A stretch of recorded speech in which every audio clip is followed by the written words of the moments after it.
sequential data while taking into account temporal aspect, but can be very expensive when trying to capture long-term dependencies, especially in non-linear settings. Research by Todd, Tan, Di Fabrizio, and Dada in 2017 states that in the same experimental condition for predicting shopping behaviors, the RNN methodology gave a much more higher precision compared to the Markov chain model. The RNN clearly outperformed the Markov chain. And a research by Lang and Rattenmeyer in 2017 says that the RNN is a good fit for modeling and anticipating customer behavior in contrast to techniques like the logistic regression. And from a website here I've quoted, traditional neural network can't persist previously processed data, which is a major shortcoming. Recurrent neural networks or RNN address this issue by having loops to allow information to persist. So a simple illustration about, and the moment the data is passed on here, it does not remember what are the historical data or information which is passed on. And as for the recurrent neural network, you can see there's a feedback loop which allows it to process whatever input comes through it and then use that feedback information to predict what's in the future or what's the output of it. I'll just quickly breeze through recurrent neural network due to the time constraint. RNN is an effective in learning complex sequential pattern. It's capable of maintaining a hidden state, and it's efficient in all this stuff. Let me just quickly strip through this. Now, as much as I would like to use RNN for predicting customer behaviors, there is an underlying weakness in RNN. And the weakness here these are two major weaknesses, which is the vanishing gradient problem and exploding gradient problem. Now, these issues are quite technical issues, all right, in the sense that when we try to train a machine, it will only do a prediction. It will not try to judge the most accurate answer. So when we train a machine, what essentially we're trying to achieve is we are trying to reduce the error as much as possible. And the process of reducing this error is called the gradient descent. All right. And in that process of reducing the error, these are the two inherent problems, which is the vanishing gradient problem and exploding gradient problems. In the vanishing gradient problem, what happens is when the neural network is set with a particular weight, the weight is too small that when it passes on the information to the next layer of network, the information is almost sustaining. There's hardly any movement in the information passed on to the next layers. Hence, the learning process is degraded and it just vanishes across the gradient. Whereas the exploding gradient problem is literally the opposite of vanishing gradient in the sense that the weight which is attached to the learning process is very high and therefore it's not able to find the minimum value of the error. And while we can easily control exploding gradient by just minimizing the error or attaching a weight which is small, the vanishing gradient problem is a much more serious problem. And that is why, you know, over the past many years, even say 50 years back, you'll have the neural network technology which is underutilized. We can't use it for very deep learning because we're not able to sustain information, and even if we have a methodology to sustain it, the information just degrades.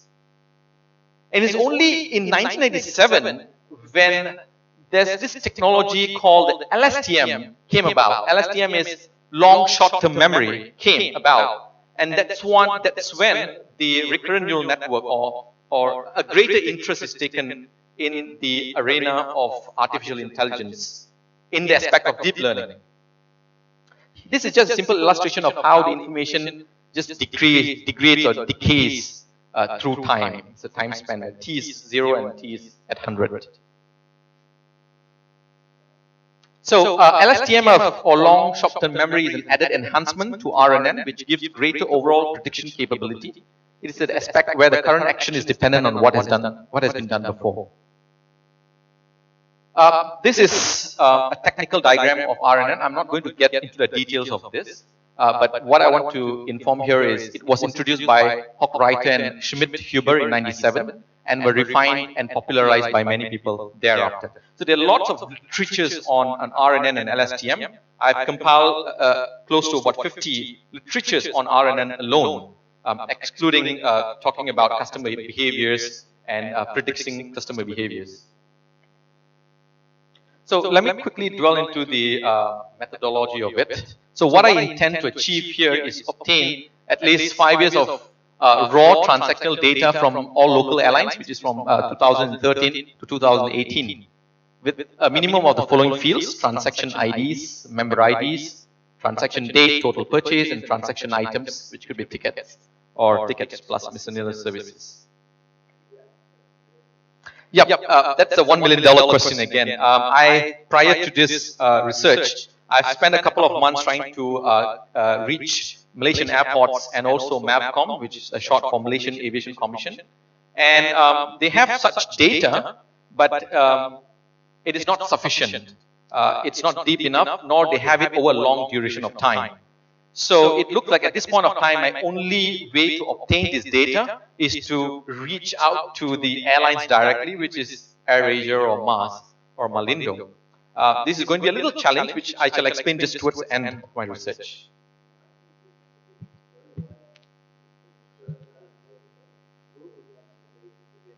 Yep.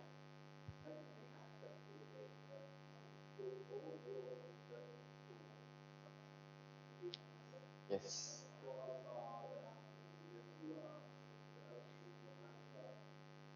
Yes, that is actually my highest priority at this point of time. The data is very crucial, because without the data, there's not going to be any research. Yeah. I shall skip this. It's previous information. So I'll just quickly browse through the methodology. Now, upon obtaining the data from the local airlines, the first thing we'll have to do in terms of processing the data is essentially data pre-processing. And this is when we study the data, we try to do transformation or normalization in case there's outliers and so on. There needs to be a lot of data cleaning to fill up missing values. And data integration is very, very crucial to ensure that by using a rational flow of thoughts, this data is, the fields are actually accurately portrayed in the dynamics of the figures given by the airlines. And once we have done this pre-processing, we'll move on to the next phase, which is to do the training on the neural networks. Very quickly, sorry. When we're trying to do, going to deep learning and training an artificial net, let's represent this as a full data given by the airlines. And what happens is, I have to divide this entire data set into a training set, a validation set, and a test set. All right, this could be, say, 60% of the data. And I would use 60% of the data to train the network, to let it self-study. And that's why it's called the unsupervised learning, because I'm not going to supervise it. I'm just going to feed it a huge lump of data, let it analyze, let it study, let it come out with a set of rules or patterns by itself without me telling it what to do. So I'm not going to supervise the data, in contrary to a supervised learning. And once I've trained the network, or the neural network with this training set, I would test it on the validation set to see whether it actually classifies the data points accurately or to a certain degree of precision. And only after that, I would actually test my neural network with the test set. And the most important aspect here is I should at all times ensure that the test set does not spill over to the validation set or the training set.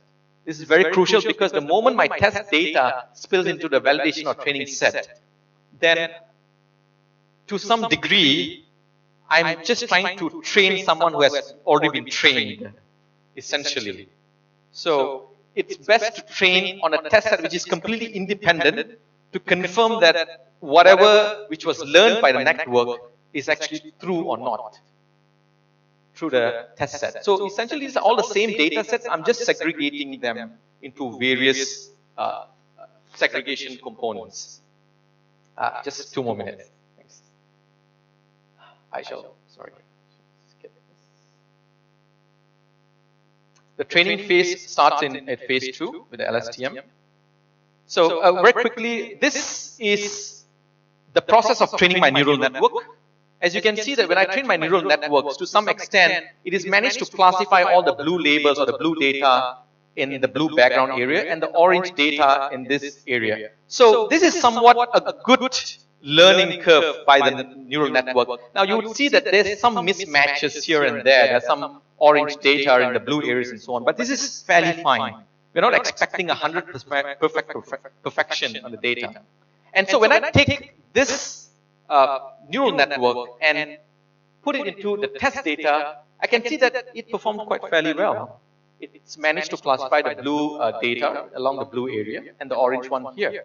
And they're just minor mismatches. So this is called a good learning curve for the neural network.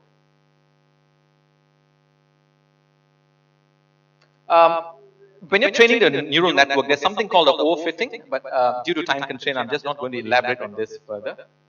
The overfitting can be overcome by techniques like early stopping, regularization, and dropouts. And finally, the output generation, which is the prediction or the data output that I want to have. And basically, when I have the output, what essentially I'm going to do is I'm just going to extrapolate this information to have a future forecast of whatever learned by the neural network. And with that, I already have my prediction. But the important aspect to this, or how accurate your prediction is going to be, depends all on how well you train your network. So currently what I'm doing is I'm studying a machine learning framework by Google called TensorFlow. I'm programming it in a language called Python. And the entire process of programming in Python literally is about using different permutations of your parameters like the weights, the biases, the activation functions to train the networks to get the minimum, to get the least error, the minimum error, and then test them on the validation data and the test sets. And once I'm comfortable, I have the best permutations of this, I'm going to use that and perform my prediction or my forecasting. And with the artificial neural network, we hope to achieve at least, say, a minimum of 90% accuracy in the industry. So the contribution of this, my last slide. While the science, while the research is predominantly a science research, but the outcome of my research is, I would term it as data-driven marketing initiatives. Now, once I have the output data, what I can do essentially with this data is I'm able to segment my customers better. For airline customers, I'm able to know who are the low spenders, the medium spenders, the high spenders. Now, not only that, I'm also able to predict the right volume of customers that I'm going to expect in the future. So airlines, when they have this kind of information, they are able to have more precise matrices like the spend per head, frequency of travel in a year, the number of transactions for each time interval. And this will allow them to boost their infrastructure. For instance, if there's heavy transactions on the mobile app, they would spend a lot of investment to boost that infrastructure because a lot of transaction is going to come into that channel. So that includes helping with CPU resources, bandwidth, and so on. And I've explained this further. I'm able to predict which channel is the best for reservation of sales. It could be the web, the app, or the kiosk, etc. And you would see why AirAsia spends a lot of investment in its online channels, which is a mobile app and the website, because that is where the huge amount of revenue comes from. They're also able to predict what they're going to buy.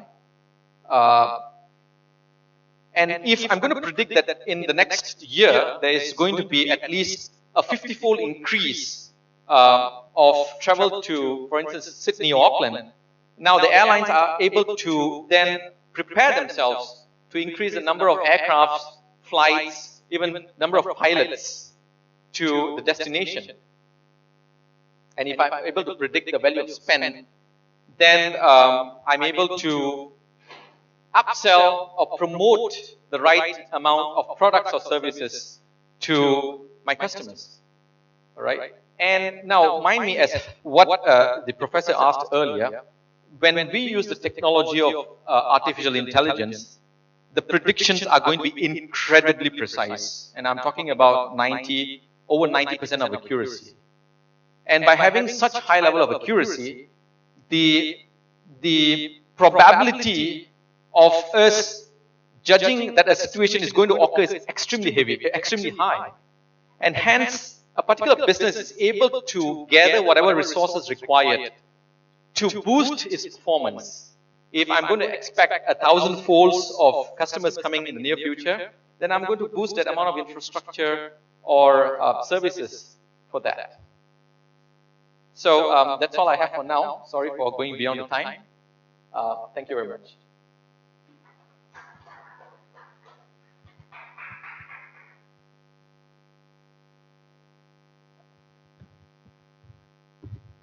Next, I would like to invite the next person, Ravi Bamunusinghe.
Testing, testing.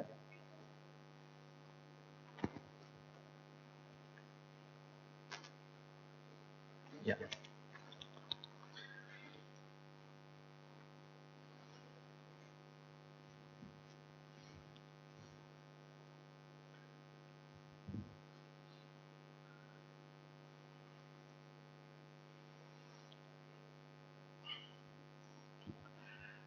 Good morning. I'm thankful to given this opportunity to present a progress update. My team is enabling Sri Lankan SMEs for better growth. My supervisors are Professor Lester Masingham and Professor Dr. Harvinder Moving further, if I may give you a brief understanding about Sri Lanka. Sri Lanka is about 21.4 million population, and the country has a quality of life has improved very highly. What is happening is since of late, due to geopolitics and instability of the current government and various other reasons, has contributed serious economic status. Currently, we are having a debt trap. We are paying our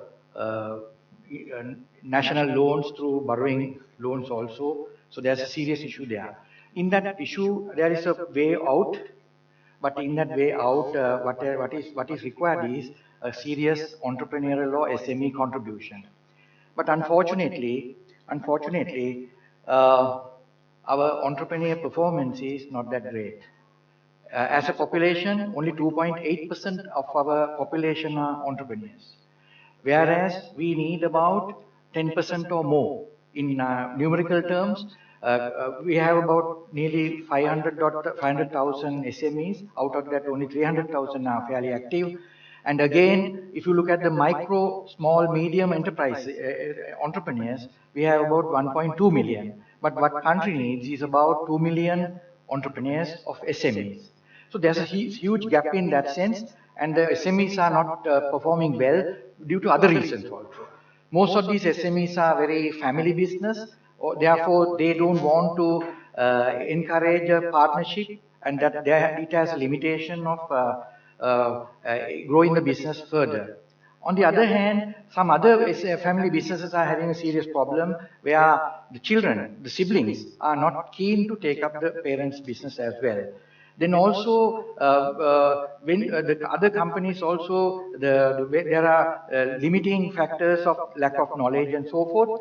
And then in that sense, the country needs, so today they are contributing to only 50% of the GDP and also 60% of employment creation.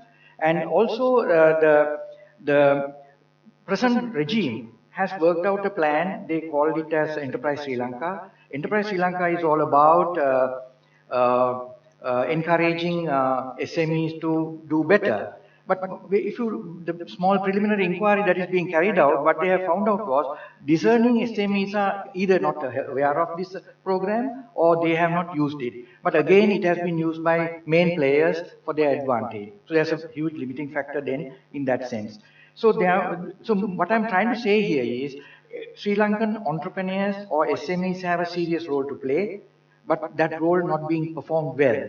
Therefore, we have a serious opportunity how to enable them to grow for the betterment of the country one way or other. So, my research question is, if I may read out here, why, sorry.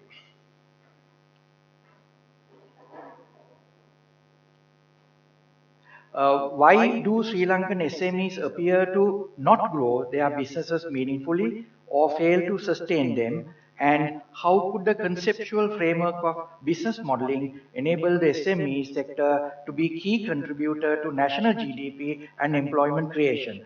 In this slide, I read quite a bit. I must be thankful to Professor Lester Massingham for introducing Gilbert Ryle. Actually, having been read Ryle, it has changed my whole thinking about inquiring mind of research. And Ryle was talking about many things. Out of that, he spoke. One of his key example was a relationship between relationship between the chef and his wife.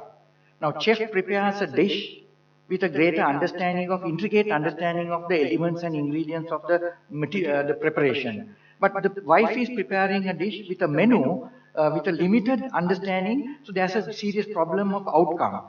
This very same can be, I can brought into the SMEs.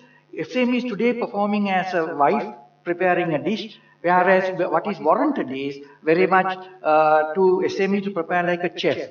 So this whole research is all about enabling them to become a chef in terms of performance. So I think that is the whole theme of this research that I wanted to establish in that sense. Then also, after being read Edith Penrose, it's wrote in 1956, but I was fascinated. I think I am in love with her ideas. Even though it is that old, contemporarily it is very much relevant to us.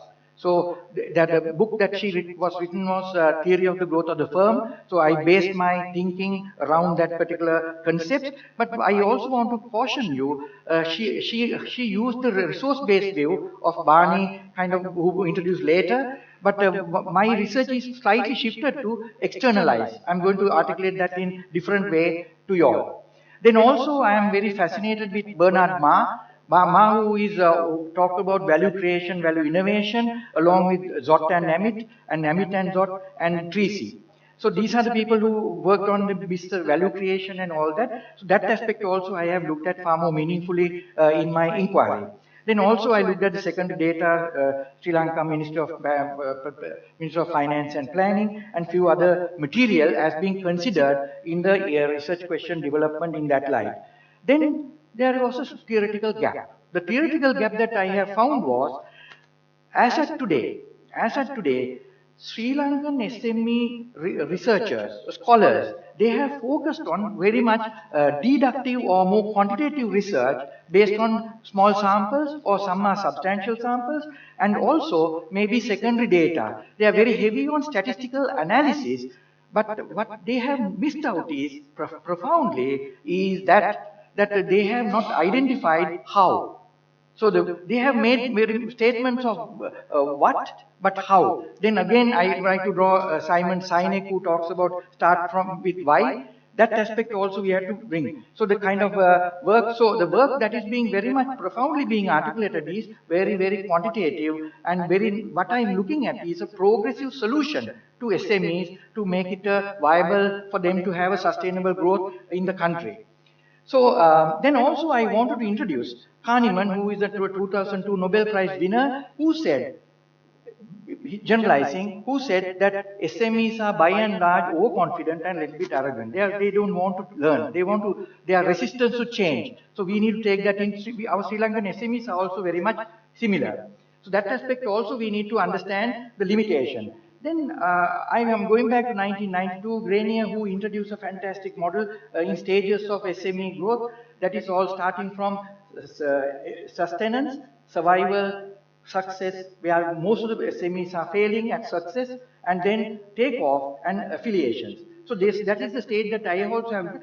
The dynamics of SME changes from point to point of each of these evolution of SME in that sense. So they need guidance and assistance at each stage. So those are the kind of things that are looked at in the process of theoretical gap. So theoretical gap, once again, if I may reiterate, that there are enough and more abundance of material to talk about what, but limited number of material for how. So my contribution to the industry is going to be how SMEs are going to be having a sustainable growth in the industry.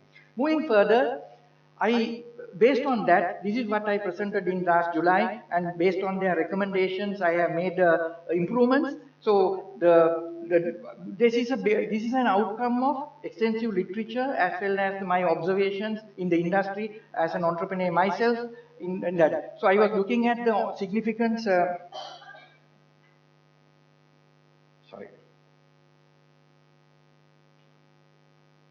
I'm looking at the significance of entrepreneurship. There were enough and material. Significance of leadership. There are 3 types of leadership that are being discussed.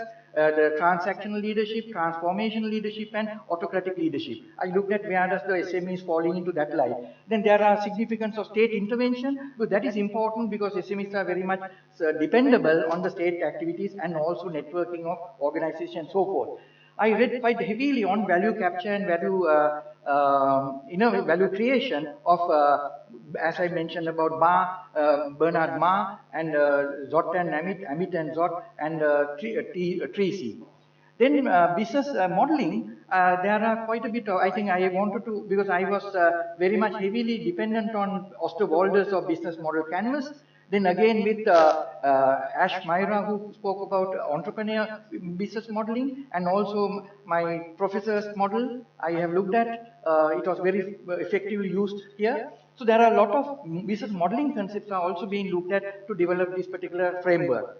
Based on this framework, but I wanted to establish here, my whole research is all about qualitative or inductive approach. So I'm not looking at a hypothesis testing because I wanted to unearth and find out how. So I'm not concerned about quantitative statistical interpretation, even though I am using some for validation of my qualitative research, not as a justification, right? So in that light, I'm moving further. My research method adopted is a mixed method, therefore. So in that light, I'm looking at sequential qualitative, very much, I would say nearly 70% my research is about qualitative research, and quantitative research among the target group of SMEs, in-depth interviews and survey and case study method as a corroboration of my findings. I'll be articulating in a while at the moment, right? So the pilot study was conducted, 2 informants initially I did, then 10 respondents, and then my initial qualitative inquiry was done among 15 SMEs. So that is being looked at service industry, IT industry, and manufacturing. Then quantitative survey is 126 SMEs, but there I use the methodology I'll be explaining in my next slide. Then case study interviews, 7 case study interviews. I have used concepts and ideas about Saunders, Cathy Chalmers, and Easterby Smith, and of course for case study Robert Keane. Moving further, first of all, my in-depth interviews are conducted in such a way I decided to look at phenomenology as an approach where I read Heidegger, Husserl, and Maustakas and Georgi.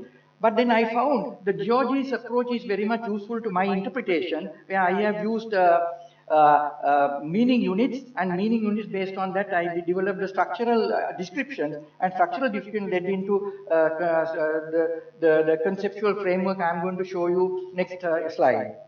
So in the next slide, what has happened is, this is the research emergent conceptual framework that I have identified among SMEs. These are hard data with a hard experience of SMEs going through, starting from this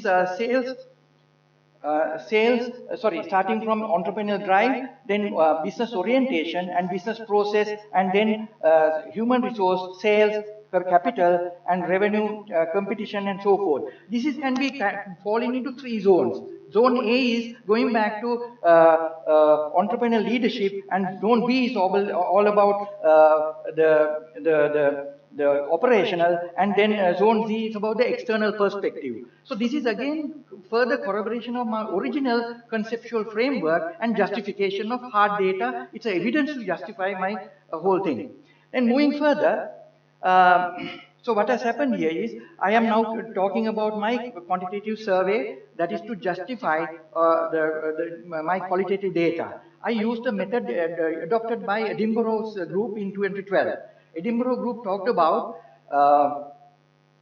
conducting a survey worldwide through the auditors of SMEs. So then I had an advantage here, because when you are doing the auditors of SMEs, I have a database, because our Chartered Accountants Association has a directory, so I have used that as a sample frame for my process. So then that is how it is happened. So then finally there are eligible the auditors are about 200, and accordingly my proposed sample was 132. Out of that I achieved 126, which is 95% of auditors. So that is fairly substantial in number wise, but there are some limitations I'm going to talk in a while at the moment. So then when I come into the data analytics, actually, initial analysis has given a justification. My Cronbach alpha is 0.732. That was substantial and that is meaningful. Then distributed statistics was conducted. Based on that, cross-tabulation was done. Cross-tabulation was actually brought me to understanding that there are about 10% startup, 63% of progressing SMEs, and 27% of mature. So therefore, they are relatively diverse in their expectations and approach by SME profiles. Then I decided to looked at various ways of my analysis, but in that, then finally I have consulted my professor, and then we agreed upon to do a principal component of analysis. Now this is according to Young and peers, what they were telling is, it is a primitive interpretation as compared to very high-flown statistical analysis. It is okay with me, because my whole idea is about qualitative justification. So then, I have used this particular journal article to guide my analysis. Right? So in that light, but I have a strength here, because they are heavily referencing this Tabarnak and Fiddle. They are the legends of statistical analysis. So that is having assurance to me that I am in the right path. So based on the Young and peers, they talk about firstly the sample and adequacy. Now my sample was not adequate, because they say it should be minimum 300. Minimum 300 is not there, because my population is 200. Out of that I have done only 126. So therefore that has a limitation, which was a cause of a concern. Then also another thing that they talked about, heterogeneous. But mine is not heterogeneous in a one way, because it is all our SMEs. But SMEs alone are divided into 3 cohorts that are progressing, startup, and mature. So that aspect is contributing there in that sense there. Then also another cause of concern is that there should be sample size divided by number of questions. It should be 10 to 1 ratio. I didn't have 10 to 1 ratio, because I have only 200 sample size. So my ratio is 4.2 to 1. So therefore, there's also a limitation. But I had some way out. I'll explain that. I'm rushing in a little bit. My lady is pointing out time. So I'm trying to do it in that context. So what I have done here was, as I told you, I did a KOMO analysis. KMO analysis should be above 0.5, mine is 0.632. That has given me confidence to proceed in my quantitative analysis. Then also, Bartley test was significant, so that was also comforting to me. So therefore, the problems that I had here are being negated by this particular set of values. Then also, the communality should be close to 1, but mine is 0.5, that is good enough. Anything 0.5 and above in that sense is fantastic. So therefore, that was also assured. Any values are less than that being eliminated in my process of analysis. Then also, I initially tried Verimax in three-dimensional analysis of principal component analysis, but it didn't work. Therefore, I had to rotate the 3 axes and to do a Equamax. Equamax gave me kind of interpretation in whatever I wanted in that sense. So that is also there. Then my street plot, then my factor loading should be 0.41 because that will give me loadings of 1 and above. That also fairly meaningful. Then my street plot bend at 3 loadings. So that is a proper point of concern. But then my loadings are, there are above 1 loadings for 10. So I have taken above 1 loadings and then I have taken in that into my process. Then also eigenvalue about 1 is there, so that I have also taken that. And then I did a regression analysis through, once I done the principal component analysis, I did the factors analysis, taking the factors into a regression. So then out of that 10 factors, 6 were significantly contributing to the outcome of whatever I am trying to measure. So moving further, I came out with these 10 factors, and initially these factors are labeled in this way, right? This took me about 2 to 3 weeks to work on because Young and Pierce was telling labeling the factors is not a science, it is an art. So it took me more than 3 weeks to really find out, because there are splits and various other things were there. So therefore, I had a serious problem of converting these labels into these labels that what I am talking here. So finally, I arrived at 8 things: business prospect, value proposition, stakeholder activities, and institutional leverage, innovation appetite, cost scheme, competitive dynamics, and revenue scheme, and HR activities. So these are the kind of things that I have finally arrived as the concepts. These 9 aspects are looked at, and then I developed a kind of a business model canvas. So this is a canvas that has been developed for that. So this is, I have used the concepts of Osterwalder, Ash Myra, and Professor Mussingham's model, and then finally developed the whole thing in this way. So this is a doable one, because this is very much replicating of the canvas that is Osterwalder was talking about, and this is the kind of outcome that I have arrived at one way or other. So what also I have noticed was, as I mentioned earlier, entrepreneurs or SMEs are overconfident and a little bit arrogant, so we need to do a little bit of nudging. So I'm using Richard Taylor, 2017 Nobel Prize winner, who brought in a concept called nudging. So this canvas is all about nudging. It is not directly telling what to do. So we need to nudge the SMEs rather than imposing, because the imposition is not going to work because they are resistive. So this is a model in that context that we are looking at in the process. Moving further, to validate my canvas, I have done 7 case studies based on this framework, based on the Robert Ying's method. So Robert Ying very clearly telling you need to have a protocol. The protocol need to be administered in this sense. So therefore, start from these are the selecting the SME cases, and then data collection protocol is very important. But based on this data collection protocol, I have conducted 7 case studies here, right? Now then we have to do an individual report, and an individual report, then after doing that we need to aggregate the reports are together here, and then we need to cross conclusion. Based on the cross conclusion, we need to modify theory. In this content, my theory is about my canvas that I have developed in the process. Now this, then we need to write the cost. Now this is where I am at the moment, and then finally I am going to finalize my thing. I also have to tell you some interesting thing. The 7 case studies that I have conducted, Wherever I went, the kind of questions they have asked, I was able to answer all the queries through my canvas. So that my canvas is relatively comprehensive in the process. That has given me a lot of confidence, because whatever, if they ask the competitive analysis, I can bring in five competitive forces of motor, and Porter's things are going to be coming here, and that will be explained in one way or other. That has a greater contribution here, so therefore I have a greater confidence if this particular canvas launched into the market, and that will be accepted because it is doable in a practical sense.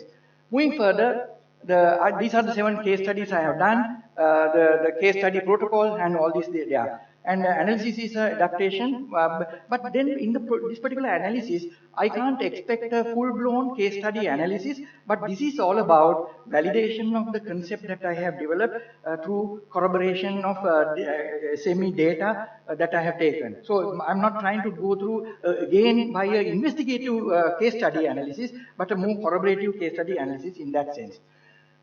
Then I'm already in the verge of completing chapter 4.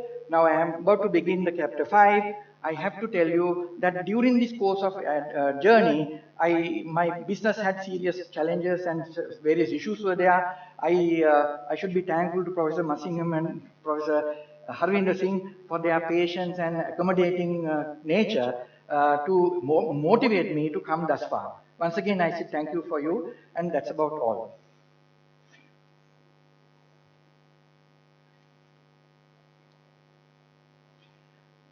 Any questions?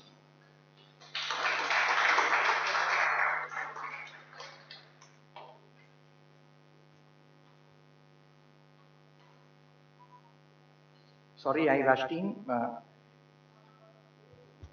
For Q&A session, yes.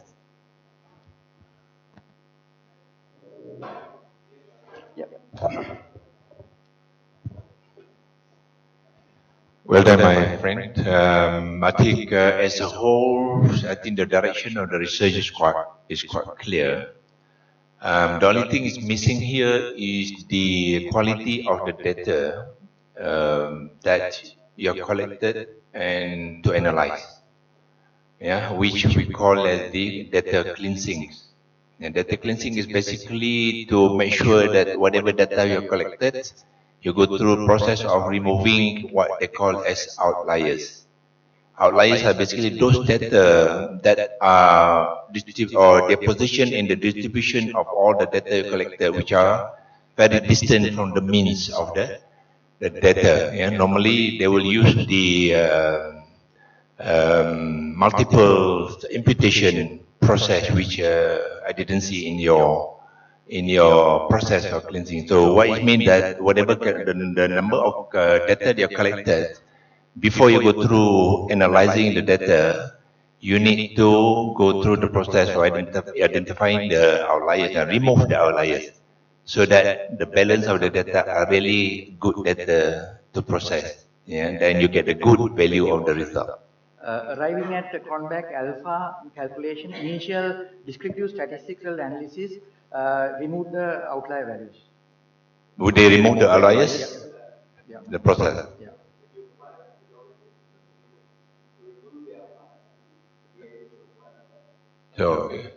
So we remove the outliers. Okay.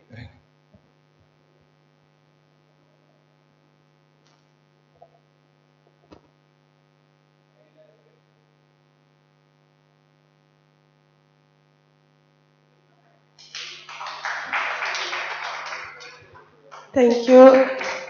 So now our keynote speaker is stuck in traffic, so we might have a little break. Sorry.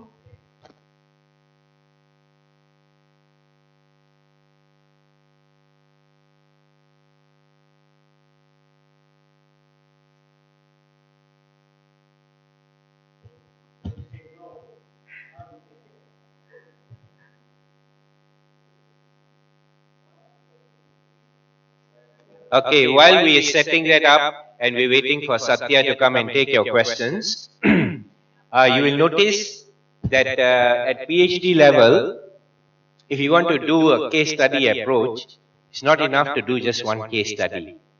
you have to have multiple cases which are then aggregated to go and prove the core theoretical frameworks that have been expounded in your study. And of course, in this case, Mr. Ravi has the benefit of Prof. Lester. Yes. And he's the master of Osterwalder and Rappaport and other value management models. So I think that was a brilliant job, if I may say so. Yeah? Yeah. Well done. Yes, Sathya, please.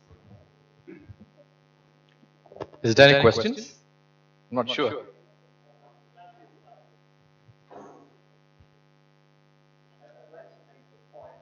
Sure. Sorry, which one? About the research, because I'd like to make a point about the research. You see, what you have put together I think is very interesting, and you are at the leading edge of moving something through. But if you compare your thinking, rather than the content, compare your thinking with the presentation that has just been given, can you see the difference in level, between what is a very good and robust doctoral level presentation and your ideas which have not emerged? Now, I think what you're trying to do is to put together a model, design the model, and then test it. And I respect that. I think that's fine. However, what we're looking at are data transactions for ticket purchasing. And what we're trying to do is to dress this up and to make it something worthy of a doctoral level award. So you're going down the neural route. Now, if you're going down the neural route, to legitimize this, you need underlying theory. And the underlying theory may not be in informatics. It's probably in cognitive psychology. So you do need to address the neural aspect of this. Cognitive psychology? Cognitive psychology. And there's a very good department in the UCL, University College in London. They have a good linguistics department, and there they are doing a lot of neural work, and even in your field. So look into that, because I think what you need is a solid theoretical underpinning to legitimize the research that you're doing into consumer behavior, to be able to understand your model. Because I would be worried that an external examiner might come along and say, it's a very interesting mechanistic piece of research, but what we need is contextual application and legitimized and defended through the theory. And that's the problem I had initially, because you don't have a research question. So if you think that through, I think that will help you to elevate your intention to what we expect to be able to clear level 8. And that's my take on it. So I just wanted to say that to you and have the opportunity to say that to you. So it's good that we've got a few minutes. Yeah, that's quite interesting. I mean, I've not thought about going along. It's obvious you've not thought it through, because you've looked at it from a systemic point of view. Yeah, very scientific. Without considering the fact that the science is neuroscience, all right? It's not just informatics science. Right. Because otherwise, if you don't go back there, where is the theoretical? But I have a question. I mean, as you know, it's a scientific research. I understand that you're trying to come from the perspective of management theories. No, I think it's coming back to cognitive psychology, not to do with management theory. You see, because if I'm looking at your contribution statement, which is about market segmentation, predictions, sales, etc., I would argue, as an academic, I don't need all of that to do this. You see. It has to come back to a platform. And the platform you need to come back to, I think, is to be able to look at the consumer as well as the transaction. Okay. So maybe I can just get further feedback from you in the sense that my initial thought process was that the research should predominantly focus in the application of RNN using modules like LSTM to enhance the study of business data per se. And one of the reasons why I took the airlines industry is that because they have this huge chunk, zillions of terabytes of data, and through some literature study. But you know, in a UK context, and I'm not sure about Malaysia, even though we have some connections in the airline industry, under the Data Protection Act, you may find it very difficult to be able to get access to this data. And therefore, for you to validate your model is going to be incredibly difficult because you need data to run through it. So that's what worries me, unless you can have an inside arrangement with these people to do a pilot project and run a pilot through this to make sure that, you know, A, it's workable, B, it's well tested, C, it's capable of aggregation, and finally, can you actually get access to a wider source of data? Otherwise, you run into difficulty. I've actually validated that part. Yes, we can obtain those data, but what the airlines would literally do is they would just decode the data into a set of alphanumeric codes or so on. For instance, I would not want to be, the airlines would not want to provide you with a member's or a loyalty program member's name per se. So it was in your slide, you identified. Yeah, member ID was something I've generally portrayed. Of course, I did not explain the details of how that's going to be provided to me. So that analysis was done, but of course, due to time constraint, I can't be going to that level of details. But those informations available, my only worry at this point of time is if I can obtain that volume of data for 5 years, you know. And yes, I do agree, we do have a Data Protection Act called PDPA, where the airlines are not supposed to share those information with third parties like us, individuals. But if we approach them as a research candidate or a student, then yes, they would do that. But I have not gone to a distance to get a full-fledged data for them. What I have now with me is sample of data, which I'm training on using machine language. So that's the extent I've gone so far, not 5 years of data yet. So yeah, that's where I am currently. I think that's the highest priority. Yes, is to be able to get that clearance. Otherwise, this is all. But I would like to have your feedback, Dr. Lester. Knowing that it's a scientific experiment, what's the portion of management theory which should come in terms of percentage compared to the scientific experiment? You have experiment? to talk to the dean of the business school to be able to get the answer, because I'm not in a position to answer that. Dean of business school. Yeah, talk to Dr. Havinder. I'm not sure. I'll probably in the back there, and he should be able to guide you. Because it's PhD in informatics, so I was having constraints. I didn't want to bring in too much of management theories inside to outweigh these scientific experiments in it. So that's perhaps the dilemma I'm in now. I think what you're looking for is fairly interesting, because you're trying to look at it from a perspective of behavioral science. Yes. So should the focus be heavily biased towards explaining and pounding on the concepts of artificial neural networks? I think it's as simple as this. You know, you are dependent on data to push through your model. My question is, where does that data originate from? And the answer to that is through the consumer behavior. And the consumer behaviors in neural networks is how that decision-making process will be generating. Now, you're looking at RNN, okay, understand that. Should we not be linking this back to cognitive psychology, because that's where the thinking comes from? Is there not a linkage there? Otherwise, you see, your starting point is the data. And actually, my argument is the source of that data and how that data has originated. What has been the process to be able to get that person to be able to take a ticket purchasing decision? There's a whole series of cognitive processes that link into neuropsychology that could actually help you to address this theoretical platform, which this doesn't have at the moment. So I'm looking at the role of this research as giving those outputs to businesses, and they would in turn use their data scientists to convert those information. You're not listening to me. You're not listening to me. Yeah. One, in simple street level language, from where does this research speak? I don't quite get your question. Need to think it through.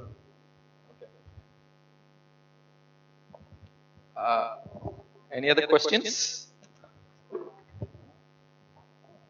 Right, thank you very much.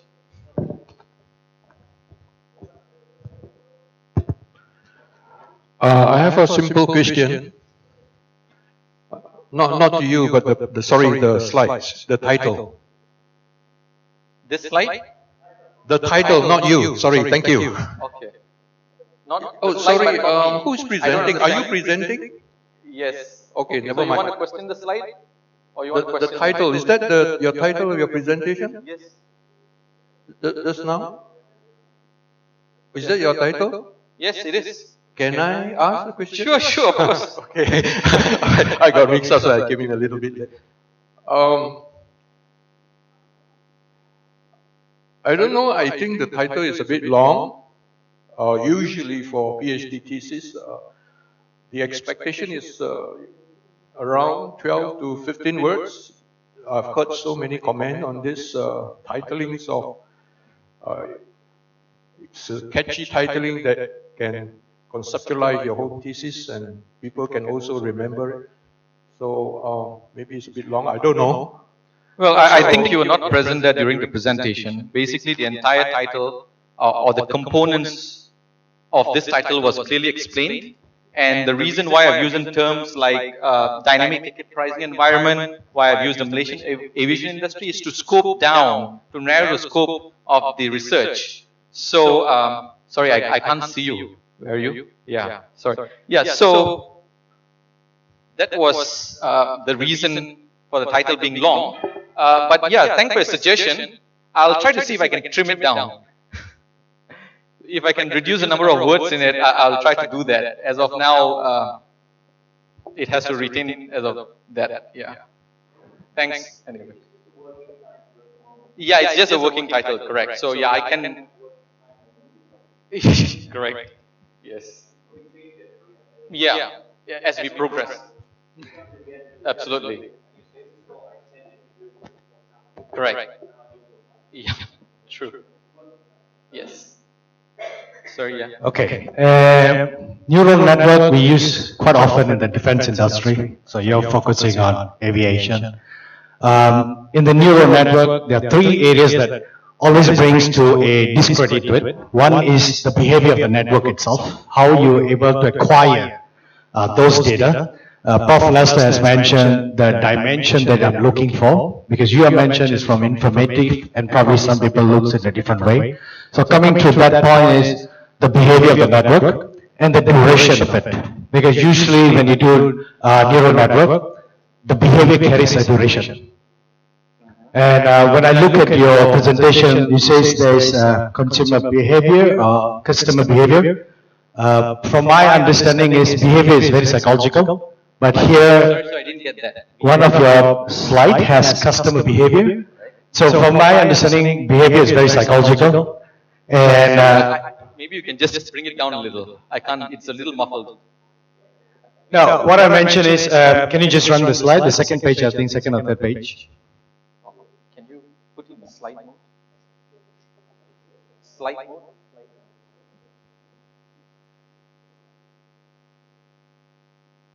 Next.